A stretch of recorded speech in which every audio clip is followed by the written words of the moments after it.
Moi, je vais vous parler de Hardman, le studio Hardman, son histoire.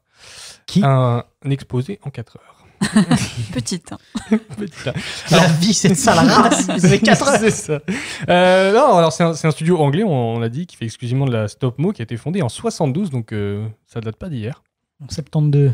Par Peter Lord et David Spaxton. Tu peux pas faire plus anglais. Donc Peter Lord, qui était un co-réalisateur sur Chicken Run. Et leur rêve à eux, c'était de produire un film d'animation. Et donc, ils ont commencé avec des courts et des petites séries pour la BBC notamment. Ils ont notamment fait une série pour les enfants sourds. Et c'est là que vient leur nom en fait, parce que ils avaient un personnage qui s'appelait Hardman, c'était un genre de Superman.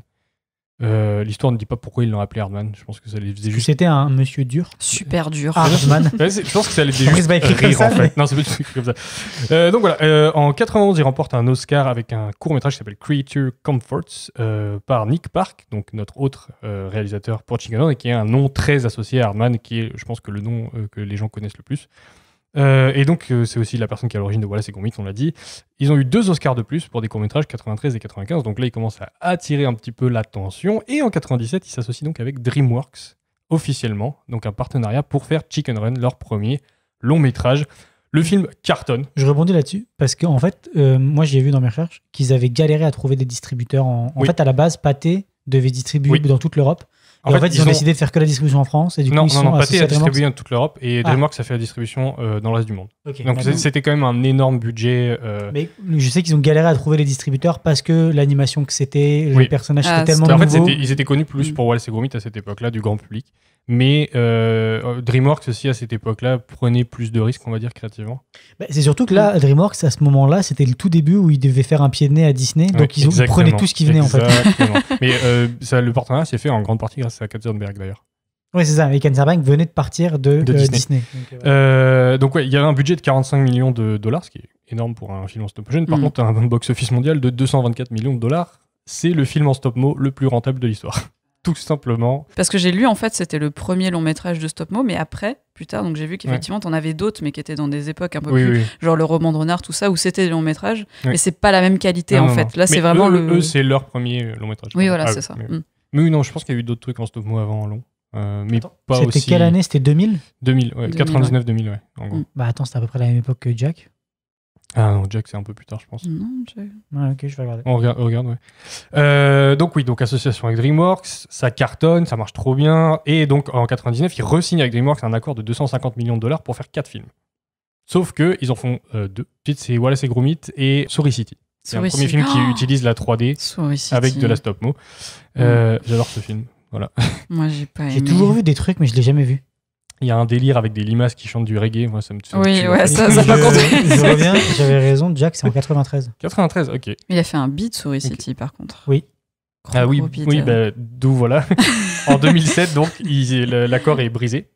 Donc, ils ont dit qu'il y avait des différences créatives en public et que ça s'était très bien passé. Mais on s'est séparés amicalement. Ça rapporte pas assez. Voilà, donc ça, c'est le problème de DreamWorks, c'était que ça ne marchait plus financièrement, ça rapportait pas assez. Et le problème de Hardman, c'est que DreamWorks leur cassait les couilles niveau créatif et qu'ils pouvaient rien faire. Donc, ils ont dit stop. Mais il faut savoir qu'à cette époque-là, Hardman était en train de bosser sur un projet qui s'appelle Crude Awakening. Et que DreamWorks a récupéré les droits et que donc ça a donné le film Croods en 3D qui devait être à la base en stop motion. Fait par Hardman. Ah, c'est trop bien. Ouais. Wow. Je savais pas. Okay. Et voilà.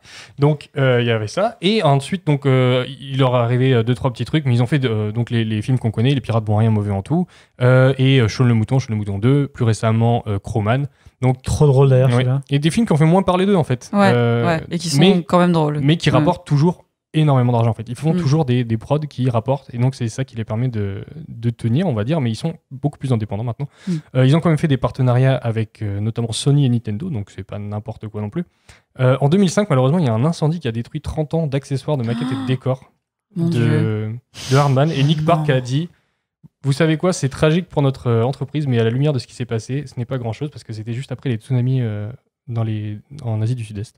Donc il a dit donc littéralement ça a été quote il fusionne avec le studio new-yorkais Nathan Love, on vous en reparlera juste après, En 2018, ils ont fait un truc que je trouve très cool. Pour s'assurer que leur studio reste indépendant, la majorité des parts de l'entreprise sont devenues la propriété des employés. Ils les ont transférées à leurs employés, en fait. Ça, c'est bien. Sous un truc qui s'appelle en gros, un collectif employé. Ouais. C'est les employés maintenant qui sont c'est-à-dire que si les films marchent bien, les employés vont aussi avoir un employés ramassent, mais surtout, ils peuvent pas se faire racheter, en fait. Il faudrait qu'ils rachètent toutes les parts de tous les employés. Toutes les parts de tout le monde, ouais. Et voilà, c'est l'histoire de ce beau studio et qui continue encore de faire des films. Il y a peut-être une suite prévue à Chicken Run, mais... Ouais.